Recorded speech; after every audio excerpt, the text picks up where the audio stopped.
1, go. Kirk Cousins sucks. And welcome into the Paul Farrington Show, our Friday edition, Fun Friday. Normally we would release this on Thursday, but Jack's grandparents had their, 54th, right? 54th anniversary. 54th wedding anniversary. Wow. You saw the Instagram stories? Oh, no, I just know it off the top of my head. Wow, that's impressive. I just know it off the top of my head. Yeah, 54. So, What was it 55? 54. 54. Yeah, 54. I can confirm. Congratulations. Paul knows, Jack doesn't. This tells you all you need to know. I was 99% sure it was 54. Very exciting. Zach with a fresh cut, fresh shave. Zach looks way better when he takes care of his beard, as most people do. Oh yeah, Zach ungroomed is horrendous. Not But a great Zach sight. groomed. Not a great sight. Yeah, Zach groomed. Normally we would have a camera on him, but one of our cameras is being a little hazy. It actually kind of looks like that smoke coming down from Canada, like it did outside.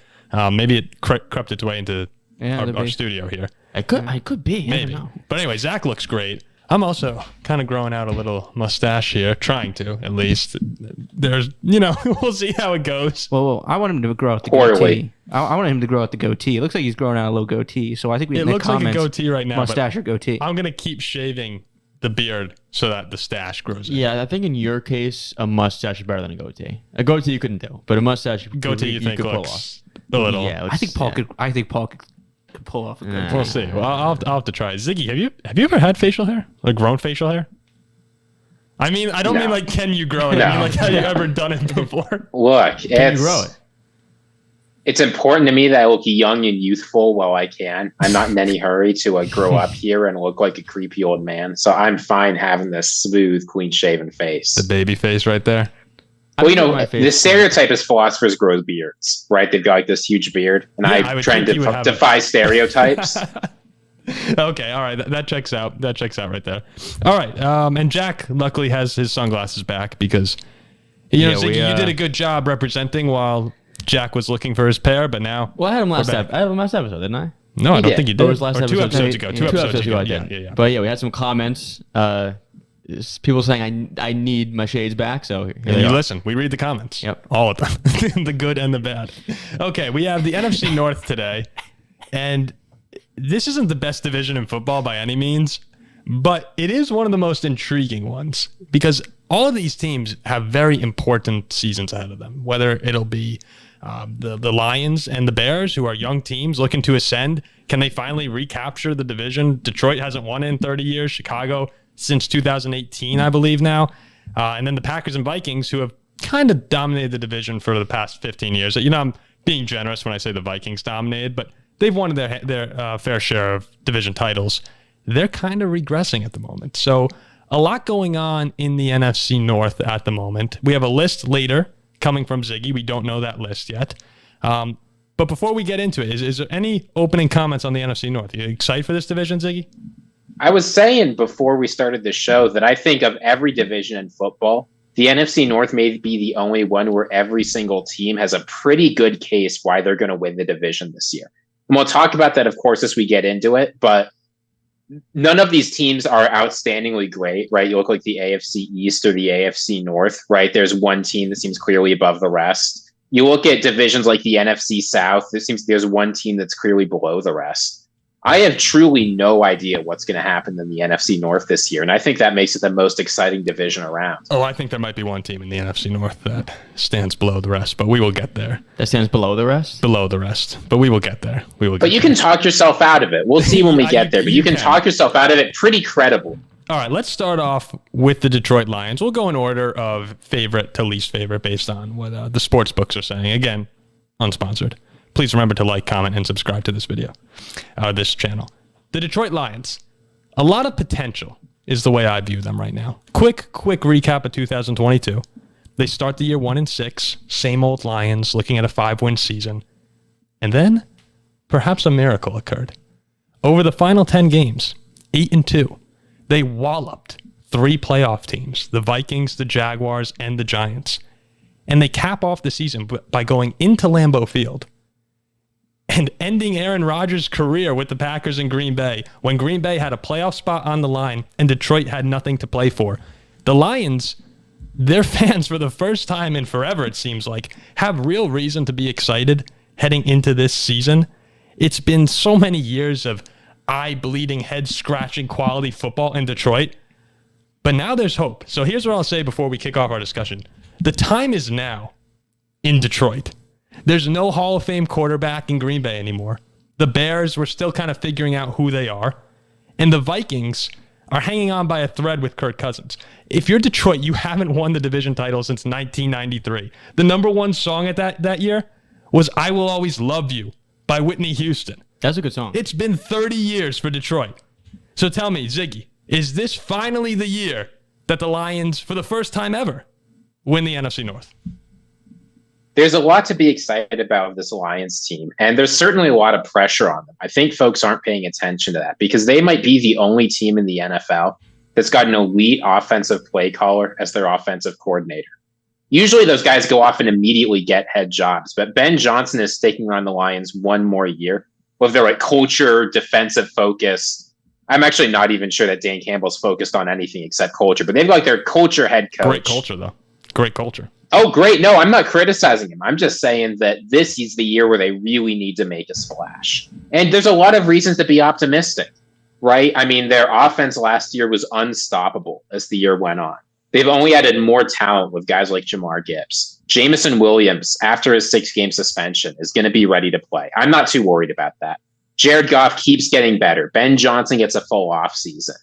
The Achilles heel for this team, though, the thing you have to worry about is the defense. Aaron Glenn running it back, and the defense was consistently the problem with this team. They were dead last in total defense. They were 28th in points allowed. But they've added a lot of talent, right? They got Cam Sutton, CJ Gardner-Johnson, and Brian Branch out of Alabama to help with the defense. Jack Campbell is coming in too. Yep. Yeah, so honestly, as long as Jared Goff plays like he did last year and the offense takes, I think, another step forward, which I think they will. Yeah, I think this could well be the year of the Lions. The year of the Lions. Jack, what do you think? Yeah, I'll bring up another point similar to what I said about the New York Jets in the last episode. Is the black cloud factor. Oh, jeez. The black cloud factor over a historically pathetic franchise. With that being said, though, if I were to bet on this division, I would take the Detroit Lions to win the division. Because what are they, plus like 160? Around there. I haven't checked the lines in a bit. I think both sides of the ball, they are the best team in the division. Now, with the additions that Ziggy just mentioned in their secondary, CJ Gardner-Johnson and Cam Sutton. The defense was bad last year, but they improved it. There is no reason to believe that the offense isn't going to be good once again, unless Jared Goff is bad. Well, that's a realistic concern. But the weapons he has, I think he's good enough where I think he'll be good. I don't think there's a lot of concern of Jared Goff, actually. I don't think it's realistic to expect him to big time regress. I think you could question Jared Goff. Like last year, he had one of the best seasons of his career. And we haven't seen that all the time from him.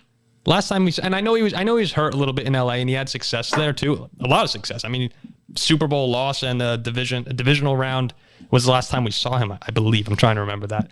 But I don't know. Would it surprise you if Goff was just average this year? But yes. I think that with the weapons he has, I think he's set up in a very good situation. I guess. Jahmyr Gibbs is exciting as a running back coming in. He has Amon-Ra. St. Brown, Marvin Jones, Jameson Williams. I think Marvin Jones is okay. I like Detroit's. Marvin Jones is their wide receiver 3. It's not like he's carrying the offense. I like the Vikings' weapons more than Detroit's, personally. Yeah, but what separates me with Detroit versus Minnesota, I think you have the worst defense in the division. Oh, yeah. We'll get to the Vikings. I'm not talking offense alone. I think both sides of the ball, Detroit's the best team in the division. And just to clarify, I like Goff. I think he will have a good season. Probably, maybe top 12 quarterback in football, top 13. But I'm just saying, last year he was, when you take a look, tied 5th in touchdowns, 6th in passing yards. He was really, really good. I don't know if you can guarantee that at all for next season. It was just, they were great at the end of the year, 8-2. That 1-6 Lions team is still, that's still a little bit of a factor to me. Look. Go ahead, Jack. I don't know if Goff finishes as a top 13 QB in the league, I think the Lions win the North. And they should have been a playoff team last year. If they had gotten in over Seattle or Green Bay, they were more of a concern to San Francisco than either of the other two teams. I'm looking more at the Lions based off the last 10 games. 10 games as opposed to the first 7. No, and that's what we should do. We shouldn't focus too much. I'm just saying little concern for Goff. Now, one more thing about the defense. Over the final 10 games, they only allowed 20.2 points per game. That was 11th best in the league after allowing 32.1 the first 8 weeks. So we saw growth there as well. I mean, it was a completely different team. Now they've upgraded. Yeah, now they've upgraded. They've gotten much better in the secondary. Like we said, they're kind of relying on Campbell to come in from Iowa and be a game-changing linebacker for them. I know you're not super high on him, Ziggy, but if the defense can continue taking the strides forward, it's hard not to say they're the 4th best team in the NFC at the moment. I mean, look, here's what the Lions need from the defense. The Lions need their defense to just have a basic floor, where if the offense puts up 30-plus points, you're probably going to win. I mean, that's a lot. Yeah, but the fact is the offense, I think, will be able to do that week in, week out. You ask Jared Goff, what does he need for things to go well? Every single year he's been in his career where he's had a great offensive line, strong weapons, and an offensive coordinator he gets along with. He's been a Pro Bowl caliber quarterback. This year, the Lions have at least a top 3 offensive line, good weapons, and there's no reason to think it's going to go the way of McVay. So yeah, I'm not worried whatsoever about the offense. They brought in the right kinds of guys on defense. We were talking about it earlier. Cam Sutton, is he going to blow you away? No, but he's reliable. He's played basically every snap his entire career in He's Pittsburgh. better than what they've had. And I mean, CJ Gardner-Johnson. He can play cornerback at an NFL level. Yeah. CJ Gardner-Johnson can play cornerback at an NFL level, and that's all they need. One of the best safeties in the league. Excuse me.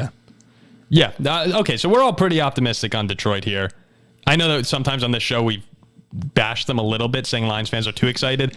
They are a very good team, and they are ascending upward right now. I could also see a world. I don't want to see this world where the pressure and the expectations of it could happen. It could happen, yeah. It could happen, and that's what I'm saying. Last year, no pressure on Goff at all. This year, none at all. This year, the favorite to win. People are saying they're the 4th best team in the conference, which I mean, I'm one of those people. I just did. Yeah, maybe. So we'll see. All right, so there's Detroit right now. We'll move on to Minnesota. Say what you want about Kirk Cousins. I know, Zach, you have been extremely critical for absurd reasons. Average quarterback. You're right. The guy was amazing in 2022. How many Super Bowls he got?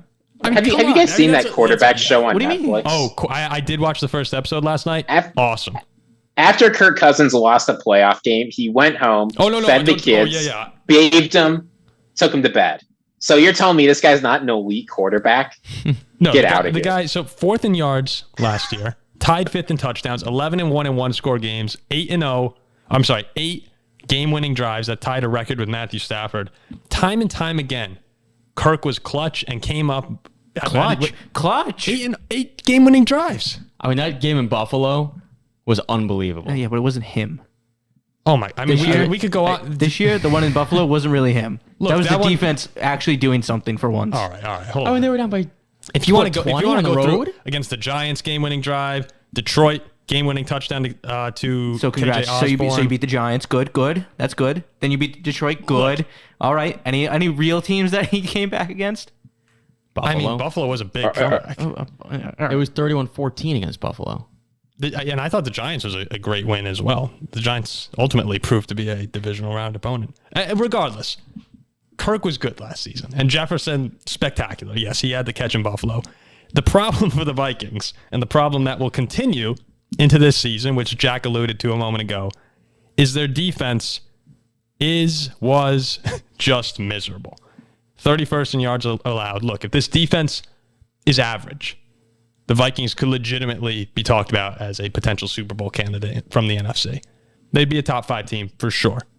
But, I mean, it was just I was at the Giants game and I was clawing my eyes out watching that defense with Ed Donatell. It was unwatchable. If Brian Flores can come in and fix that at all, the guy's a magician. Because I have big concerns for the unit as a whole. And look, I thought this was kind of interesting. We talk a lot about stats here and numbers, PFF grades and whatnot. A lot of national media people do that. The Vikings earned a 77.6 coverage grade as a group. That would rank 7th in the NFL last year. But if you look a little closer, 29th in completion percentage allowed, 30th in passing yards allowed, 31st in explosive receptions. It was a horrible unit. That's why Patrick Peterson going to the Steelers, Jack, I don't really care about losing him. I don't really care about losing any of the guys. It was the worst defense I've ever seen. I didn't care to gain him. So I'm not sure. The question that I have for you guys is, will Kirk Cousins in the offense be good enough again? I don't know if you can rely on 11-0 and one-score games to overcome the defensive liability in Minnesota right now. No, of course not, because we saw Minnesota. They're a good team. I think they're probably the second best team in the North, and a team that could probably win the North. But like you just said, the one-score games was unbelievable. Games that they very well could have lost. Games where Kirk Cousins had to go on game-winning drives. Games where they came back and to win in the last 5 minutes. Kirk was great. Without Kirk Cousins, that's a 5-win team in Minnesota last year. A 6-win team. Horrible football on the defensive side. You can only bank on a good offense and a porous defense winning one-score games for so long, because then we just saw you lost the playoff game at home to a team you're better than. Mm-hmm. So, no, a bad defense or a good offense, you can't rely on that to make up for a very bad defense. No. Okay. Ziggy, what do you think? What should the expectations be in Minnesota? This is a tricky team, because imagine you're talking to someone who doesn't know what teams we're talking about. And you say, look, there's only one team from this division that made the playoffs last year, and they won the division by 4 games. That's as many games as Kansas City won their division by. That's as many games as the Bills won their division by. That's as many games as the 49ers won their division by. Right? No team won their game by more divisions than the Vikings. And they're not the favorites, but they shouldn't be. Yeah, I mean, they got lucky in one-score games. And on many ways, I think you can expect the defense to be worse. I mean, Brian Flores, he brings a lot to the table. He's good with disguised coverages. He's great with blitzes. But you ask yourself where the most important positions are on defense. Edge rusher and cornerback. The Vikings didn't improve there. They lost the most productive edge rusher they had last year, really, in Zadarius Smith. I get that the second half of the season was bad, but I don't see a lot of reason for optimism. They've invested in the future. You know, they got Jordan Addison on the offense. They'll get Kevin O'Connell year 2. I think the offense will be just as good. But no, I don't see any reason for real optimism about this team making a run. You know, I'll say this real quick, and then Jack, I'll let you go for a second. On offense, I do think they could be even better with Addison coming in. Yeah. I expect a lot from him and Thielen. You know, as much as we loved Adam overall in Minnesota, you could see him regressing as the season went on. I'm cautiously optimistic. That's a phrase that Vikings fans are using now. Cautiously optimistic that they could get Dalvin Cook back. I'm not sure if he's going to come, but we know there's an offer out there for him. We don't need him. I would like him, though, over Madison. But defensively, here's the hope. You bring in Brian Flores. Donatel was just... I remember driving to the playoff game, and Donatel said in an interview before, he said, you're going to like what you see on the field on Saturday. And it was the worst. I mean, it was the worst. Was he talking to Giants fans? No, he was talking to reporters. He was just like, we were changing up some schemes or something, and he said, you guys are going to like what you see on Sunday. And I've never seen receivers more open in my life than that playoff game. But I digress. The hope is that you bring in Brian Flores, your guy, Zach, from back in Miami. My guy now, too. Your guy, too. And he's supposedly he's amazing. But you have Lewis Seen, Andrew Booth, the rookie out of USC right now. A lot of young guys. Asamoah is going to be the linebacker. They bring in Davenport. There's so many young players on this defense. And look, the young guys really struggled last year. Like it wasn't like Lewis Seen was great before he snapped his leg in half. And Andrew Booth Jr., same thing. But you're hoping that he can mold them in a way that Donatel couldn't. And maybe if this unit does take a little bit of a jump, which, again, it can't get much worse, then they could very easily win the NFC North. It's been a bad few years defensively. The defense just needs to be, like you said, if they can find a way to be an average defense. Average. That's all we ask for. Be an average defense. Average. Because the offense is good enough. Slightly below average. Slightly below average is fine. Just not they'll go with their quarterback. Is it too much to ask for it to line up for once? Like, can we ever just we had a really great defense for a few years and freaking Christian Ponder at quarterback. Now we have great offense and it's just, I don't know. I mean, look, I will say. With the bad, oh, sorry. You got it. Well, I was going to say, one thing I think people aren't talking about enough of this Minnesota team, just one more thing to focus on. I think the offensive line is going to be a lot better next year than it was last year. And last year was already pretty good. That's another. But you've got Darrisaw ascending. Ezra Cleveland has sort of finally found his home at left guard. Ed Ingram. About Ezra Cleveland. What do you guys say about Ed Ingram? I was going to say Ed Ingram is a passable run blocker and maybe one of the worst pass defenders I've ever seen, but that's okay. It's on the interior. There aren't any good pass rushers on the interior in the NFC North. Look, I'm optimistic about this offensive line because they've got two excellent tackles, a functional guard. I mean, Garrett Bradbury's fine at center. You mind if I take this I don't one know. real quick? Go ahead, yeah. Go ahead. The tackles with Darisaw and O'Neal, I will say, two of the best tackles in football. That's one of the best pairings you can have in the NFL. The interior of the Vikings offensive line. Look, run blocking, Cleveland was very good. Ingram was okay. I think Bradbury was also okay in run blocking. Pass protection, oh my God. Oh my God. Ezra Cleveland was tied for second most pressures allowed for a guard in the NFL. He had 55. Ed Ingram was on track to set the record for most pressures allowed in the history of football last year. He allowed 63 pressures.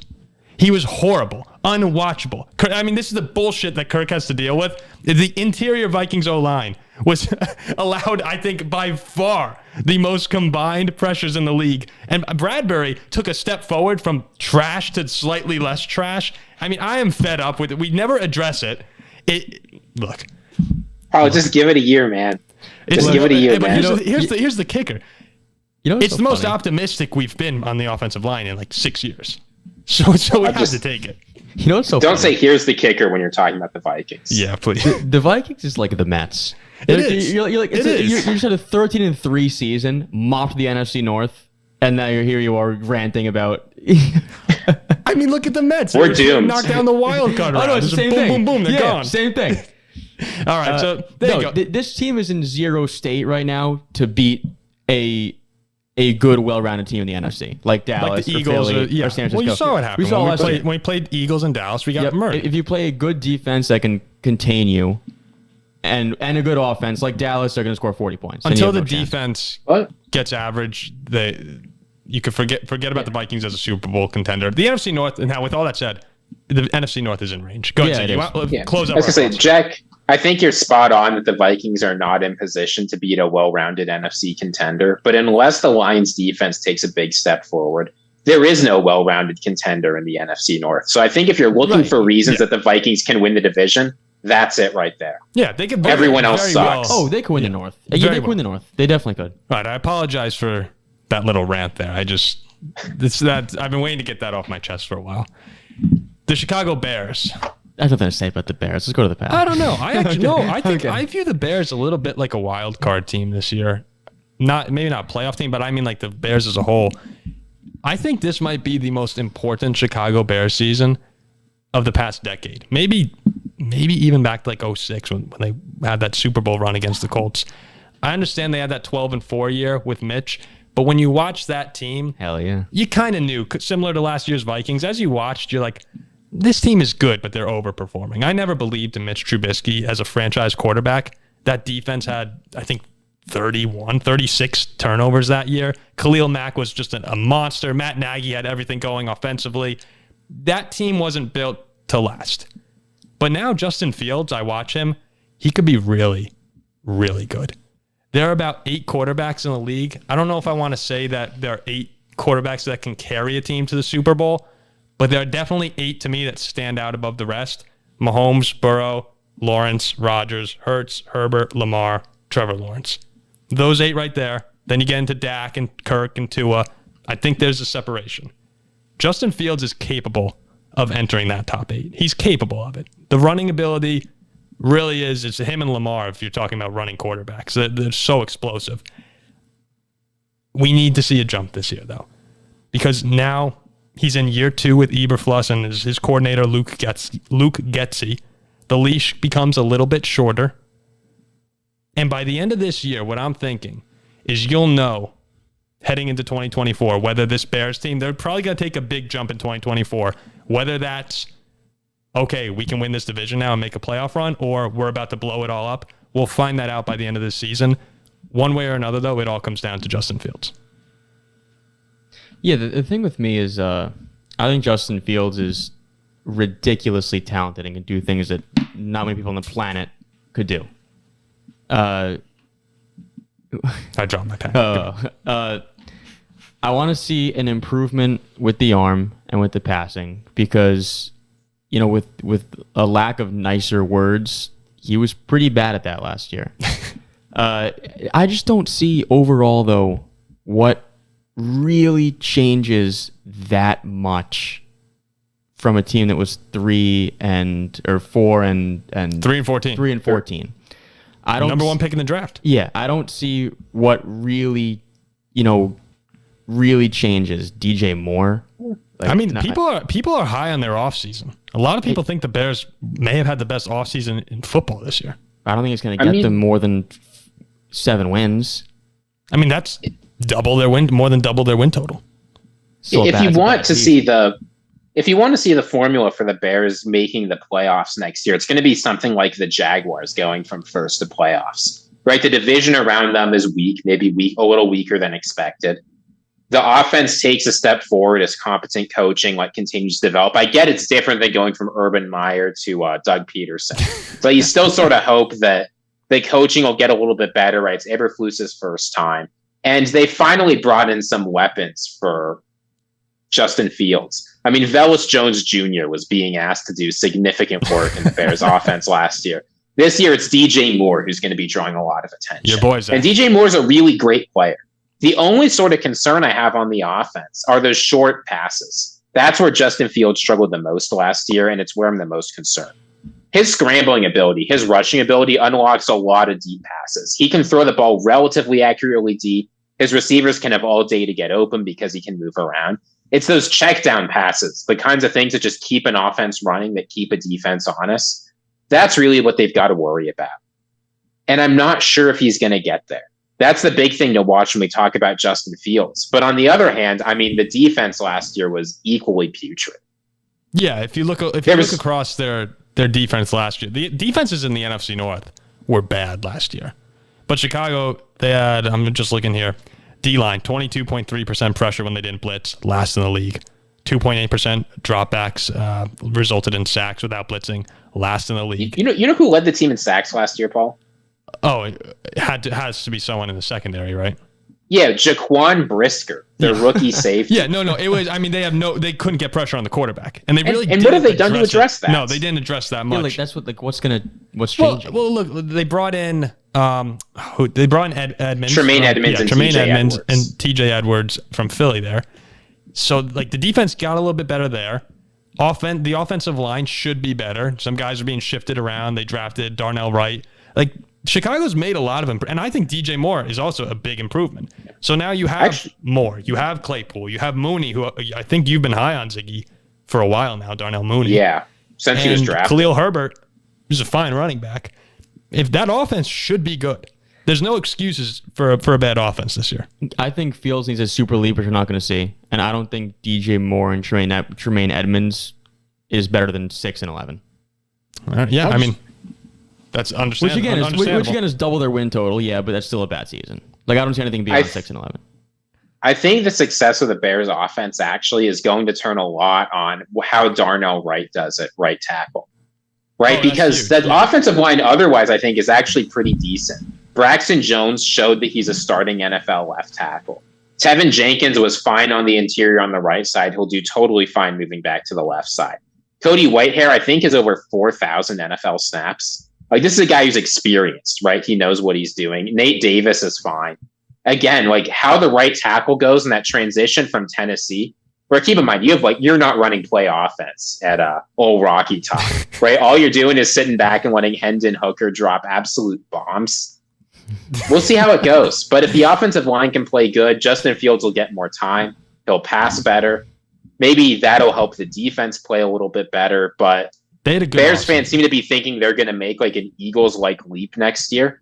Yeah, I just don't see it. Yeah, it won't be Eagles-esque, but this team could be better than people are expecting. I will say that. All right, Green Bay Packers. I can't wait. I've been waiting years to say what I'm about to say here. It's so long. This is going to be great. I can't wait till they absolutely obliterate the Vikings. No. They might. They might. Whatever week they play you. Not anymore. Here's my message to Packers fans. If you're not old enough, by the way, go talk to a Packers fan who remembers the 1970s and the 1980s. I thought you were about to like rip like some curse word out. No, You're not old enough. Get off the screen. No. Well, maybe. I don't know. We'll see how carried away I get here. But if you're a Packers fan who doesn't remember the 1970s and the 1980s, you're about to see it right now. I'm excited to tell you that's where you're headed.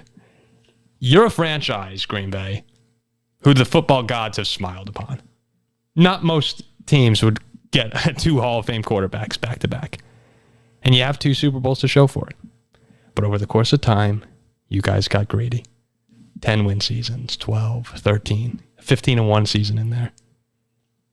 Every year would come and go, and I don't blame you. I would also be upset if I only had 2 Super Bowls with that good of a roster, but you forgot what you had. Aaron Rodgers is gone, and Jordan Love is not Aaron Rodgers. He's not going to the Hall of Fame. I know it. Jack knows it. Ziggy knows it. You know it. We all know it. Your brilliant coach LaFleur, he'll be exposed as someone who was just gifted Aaron Rodgers for his entire career. You'll see he's average, and your days of January football will cease to exist. My prediction, the beer will stop flowing in Wisconsin. The cheese stop being cut. No bratwurst on the grill this year. It's over. It's over. Lambeau Field. It's over. I'm so excited for this. Paul, you might have oversold it a little bit. Because I get that Jordan Love is inexperienced, but you look elsewhere and this team is loaded with talent, right? You've got maybe the best running back tandem in the league in Aaron Jones and AJ Running Dillon. backs don't matter. You got Christian Watson, right? Excellent receiver. He looked last year. He at least played the part. You've got a bunch of first-round picks and a lot of talent on defense, right? Kenny Clark, Devontae Wyatt, Rashawn Gary, new addition Lucas Van Ness, Jair Alexander, Darnell Savage, Eric Stokes. Like, there's a lot of talented Ziggy, players. if you don't mind real quick, Kenny Clark, I hear declining. Devontae Wyatt, I hear didn't play barely at all in his rookie season. Lucas Van Ness, hold on, rookie from Iowa. Let me finish what I'm saying. There's a lot of talent. The question with Green Bay is whether they're going to maximize that talent or not, right? Because the past few seasons, I think Packers fans, rightly so, feel like there's been a lot of wasted talent on their team. Aaron Rodgers, they only got, whatever the past few years, they didn't get a Super Bowl out of him. They barely even got a good playoff run. You know, the defense is loaded with first-round picks, and it seems like none of them can produce anything except Jair Alexander, who's of course really excellent. Yeah. Amazing. Yeah, I'm not casting shade on him. Everyone else, though, there's just going to be a lot of pressure on a defense where things haven't been done, and on a quarterback who's functionally starting his first season in the NFL. So I think it's quite possible, right? Within the range of outcomes, Jordan Love is an average or slightly better quarterback. The defense finally puts things together. But if they can't, you could see the opposite of complementary football very quickly. Mm-hmm. So I'm not quite as gloomy as you, but we'll see. I think Jordan Love was pulled into the Green Bay front office and was spoken to by the general manager and the owner. LaFleur is probably in there too. And they were saying, you know, we've had Brett Favre. We've had Aaron Rodgers after him. And we've had you. But you're going to stink. Because Paul Farrington says that you're going to stink. Nobody thinks you're going to be good. I think he's going to be good. I think there's some raw talent, and I think they might shock some people. The Packers? Mm-hmm. No, I can tell you what's going to be raw. Yeah, all right. You know what? Maybe we will keep it PG right here. Told you. You know, like the talent around the roster is not great. It's fine. But it's not piss poor. I think the raw talent's there for Jordan Love to be all right. Look, here's what, if I'm not going to, of course the Packers, I would love to see them revert back to the 70s and 80s where they barely made the playoffs. They sucked. If you look at the roster as a whole, pretty good offensive line. Romeo Doubs, Christian Watson. How much of that was Aaron Rodgers, their success later in the season? Probably most of it. But Aaron Jones and A.J. Dillon, you can't deny very good running backs. And then the defense is average. And in the NFC North, that is the best. That's likely to be the best. So you probably have, we'll do coach rankings in a second here, but you probably have the best coach for now. And you have the best defense. And you have okay skill players around Jordan Love. Will he be able to take the leap? I kind of doubt it. I just haven't seen anything. I remember Rodgers used to hear stories about him in Green Bay practices, like taking the third unit and beating starters and trash talking, and Greg Jennings saying how great he was. You don't hear that with Jordan Love. You haven't really seen anything spectacular with him.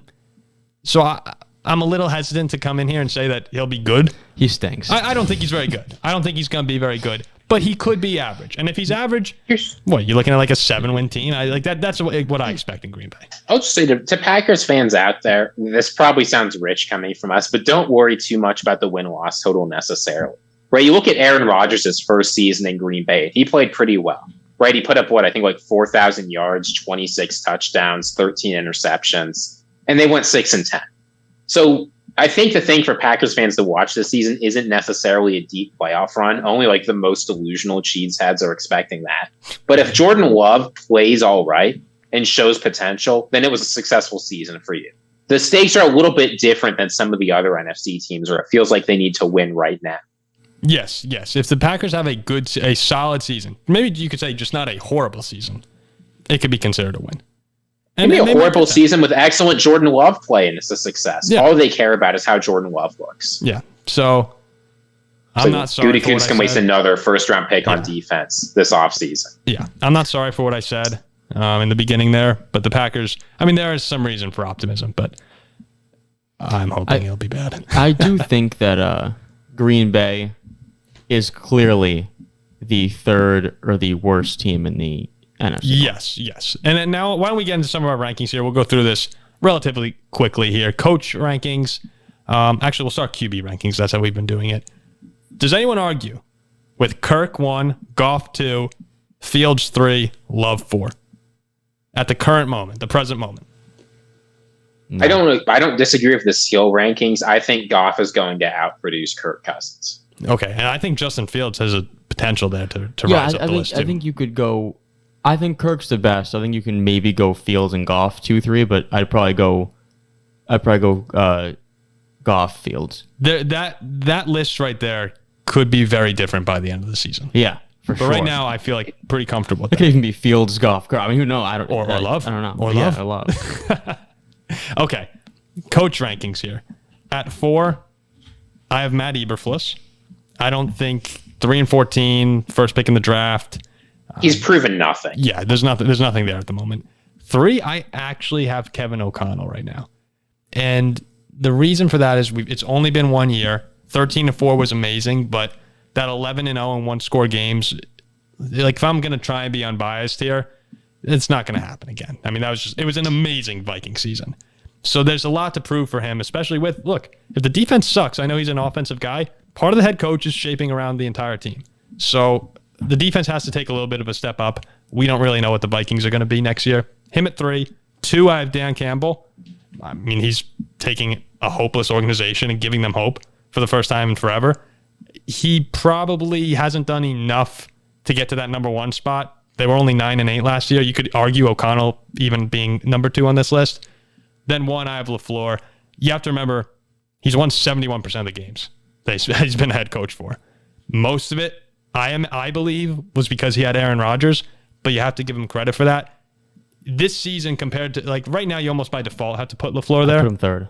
Mm-hmm. I feel like by default you have to put LaFleur at 1, but this year, for the first time, you're kind of going to have to see him earn that number 1 spot for next year because a lot more attention goes on him with Rodgers gone. 3rd? Really? Yeah, 3rd. I go Dan Campbell, Kevin O'Connell, Matt LaFleur. If we're predicting, that's fine. Yeah, I think Matt LaFleur had. Crazy. Why? Did you put Bill Belichick last time at 1?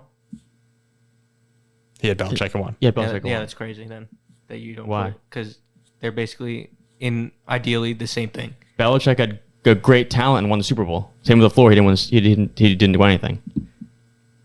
I think they'd have great seasons with Rodgers, lose when it counted. That didn't happen with Belichick. Belichick won. I love the Zach Jack debates. What? Oh, yeah, he's got a great win percentage. Was it 71% win rate? And that's better than. So would I with Rodgers in that division. What do you think? Well, hold on. Here's the problem with he was carried by Aaron Rodgers. Are we forgetting that Aaron Rodgers was 6-9 when Matt LaFleur came to town?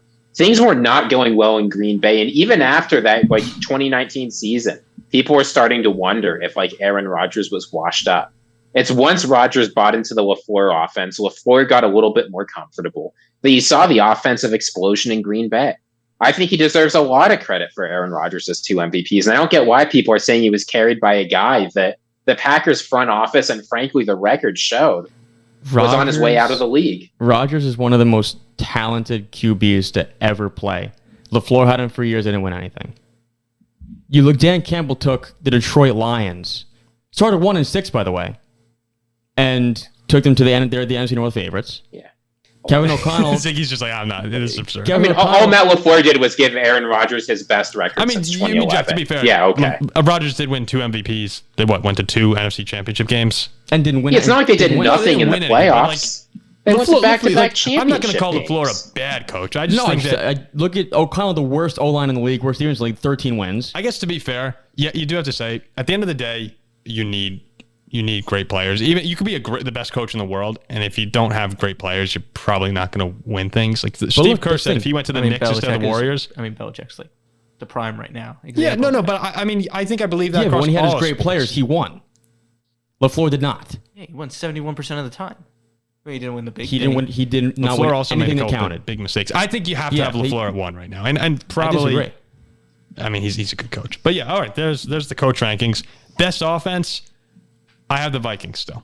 I think that with Jefferson, Addison, Kirk being the best quarterback in the division, bar none. I have Minnesota there. Agree? Vikings and Lions Detroit. too. Yeah. Yep.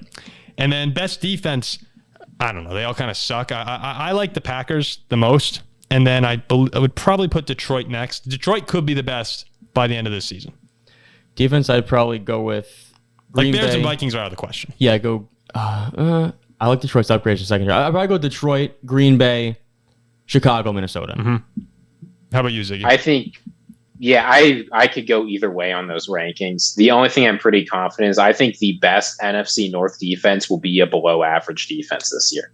Yeah. I think it's going to be that bad. Yeah, it's going to be bad. It'll be bad. Non-quarterback player to watch. I'm excited to see Aiden Hutchinson this year. He, towards the end of last season, took a lot of big strides. He's going to be a focal point of that Lions defense. Again, we said that Lions defense is ascending at the moment. They could be maybe average. Maybe they could be average this year. And if they're average, Detroit should be in pretty good shape to make the playoffs for the first time in a little bit here. But he's going to be the guy that I have my eyes on. For me, it's DJ Moore for 2 reasons. One is I want to see what he unlocks in Justin Fields. But more importantly, I want to see what he can do. Because Justin Fields does not have to be very good to be the best quarterback he played with.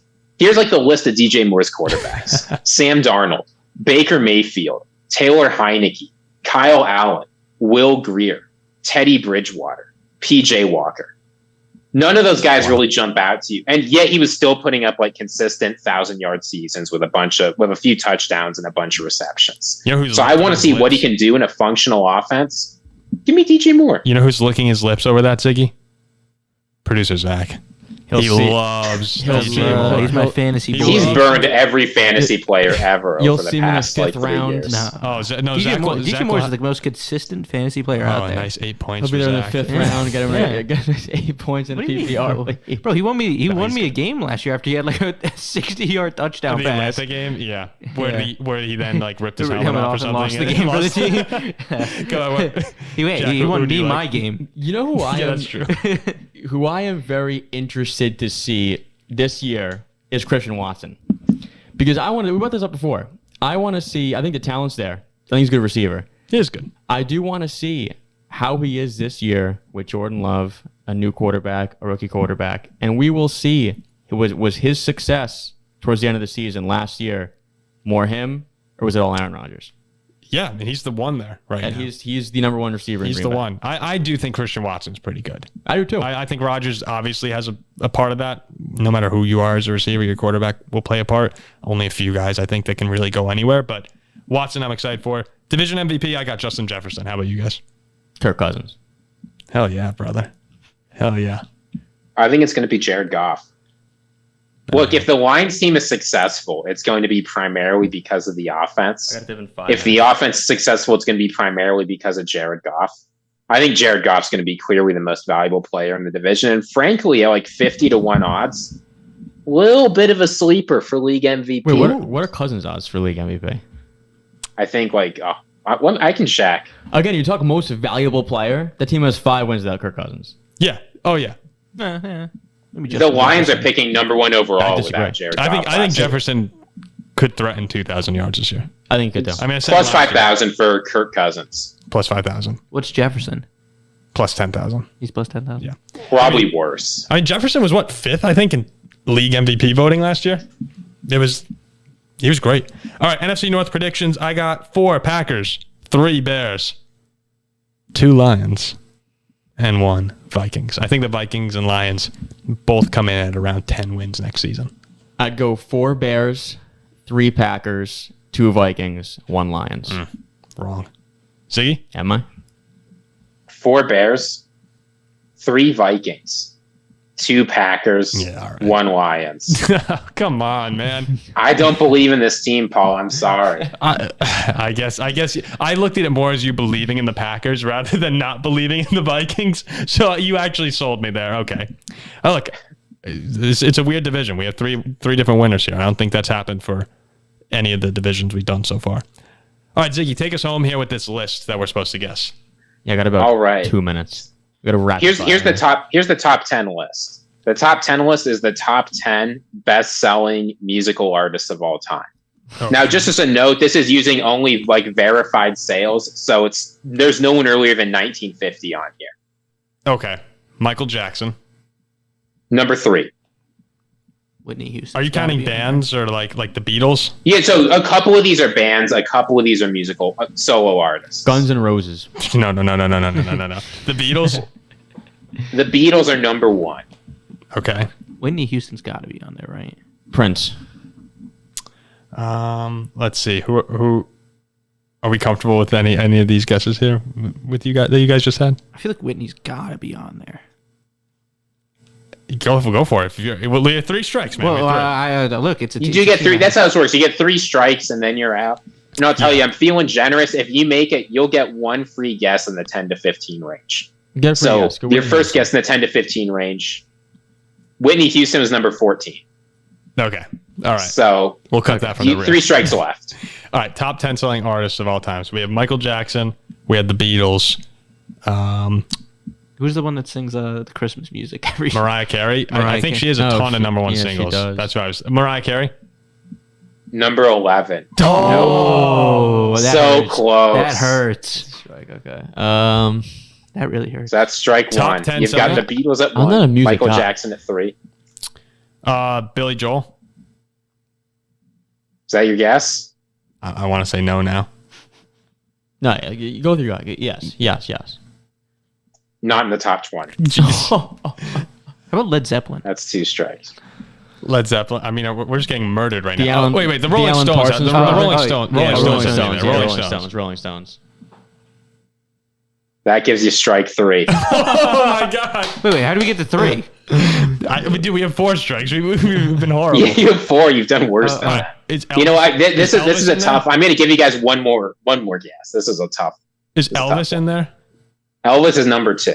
Okay, that's all right. So Elvis So we got is there. Beatles, Elvis, Michael Jackson. What about 1, George 2, Harrison? 3. No. How many people are like popular in 2010s music?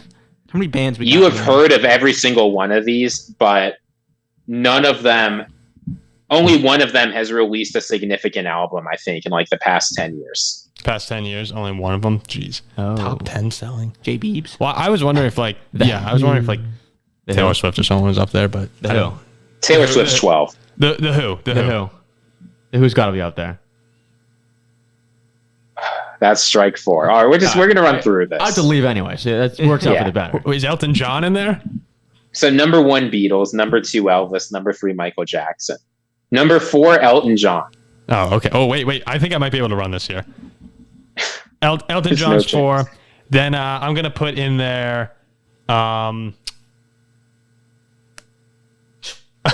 He can't run this. He has no chance. Read them off. Led Zeppelin, like Zach said. Led Zeppelin. Zeppelin is 7. All right. Hey, dude, we're So- running this. Hold on. We're going to run this. No, read them off. Jack, you got to give him a chance to run. Led Zeppelin. Then how Jack, many? you can just leave. Yeah. How many girls are in there? I might just leave. We've got 2. What's her face? Aretha Franklin. That's a horrible. Number 6, Madonna. Oh, okay. Number 7, Led Zeppelin. Number 8, Rihanna. Wow, Rihanna. Number 9, Pink Floyd. And number 10, this surprised me a little bit, Eminem. Who's number 5? Queen. Queen. There was no world in which we were going to get that. No. Without 3 strikes. No. I mean, some of our guesses were quite poor, but I Billy Joel was a tough lock. Well, I thought Billy Joel, I think, has like the most. I thought he had the most like albums sold, or I can't remember what he leads some category like that. I can't remember what it was. So. But maybe I think Garth Brooks also. We'll see. This might not be usable, but we'll see. Yeah, it might be so bad that we can't even have it as a clip. It'll be like 20 seconds. We can keep it in the show so our fans know we don't know music at all. I expected this. I know nothing about music. I have a fun not really top 10, just 10 players. But we don't have to do that because Jack has to leave. You're not right now. We'll do it for next episode. We'll save it for next episode. Nobody look at the NFL Instagram.